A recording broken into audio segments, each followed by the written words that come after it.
Jack Dorsey, PDG de Twitter, annonçait la semaine dernière que le réseau social ne diffuserait dorénavant plus de publicité à caractère politique sur son site. Les politiciens, les partis et les organisations politiques pourront conserver leur page, mais ceux-ci ne pourront plus payer pour les tweets sponsorisés. Pour Félix Masson, attaché politique du maire de Lévis depuis déjà 1 an, cette décision n'aura pas d'impact dans le monde politique. Selon lui, les politiciens et les stratèges trouveront bien un autre moyen pour rejoindre les citoyens.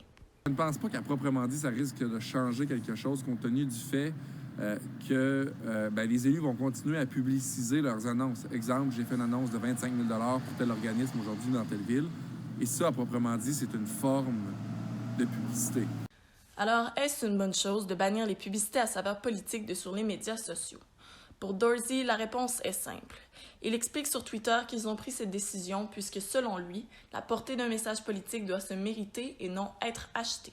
Il réitère également que les publicités mensongères, l'information trompeuse ainsi que le micro-ciblage accroissent le phénomène de la désinformation. Selon lui, la logique marketing et les publicités intégrées dans les réseaux sociaux s'infiltrent dans nos fils d'actualité et influencent à notre insu nos relations, nos valeurs et voire même encore nos idéologies. À l'ère du numérique, les utilisateurs sont ce que l'on définit d'hyper-ciblés.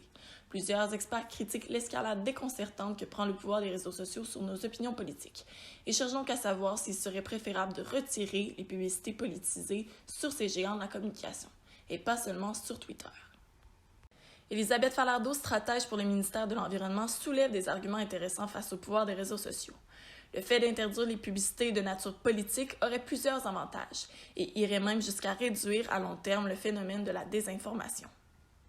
Selon moi, en fait, je pense que c'est une bonne décision parce qu'il y a beaucoup de fausses informations qui circulent. Donc, c'est une bonne façon pour les politiciens, les partis politiques de parfois passer non seulement des publicités pour leur parti, mais aussi des publicités un peu détournées. Jack Dorsey, le PDG de Twitter, a pris l'audacieuse décision de retirer tous les publicités à caractère politique de sur sa plateforme, et c'est selon lui pour le bien des utilisateurs. Rappelons que cette décision sera mise en vigueur dès le 22 novembre et que certaines publicités seront autorisées, telles que celles encourageant la participation du vote des électeurs. C'était Juliane Perrault pour l'Exemplaire Québec.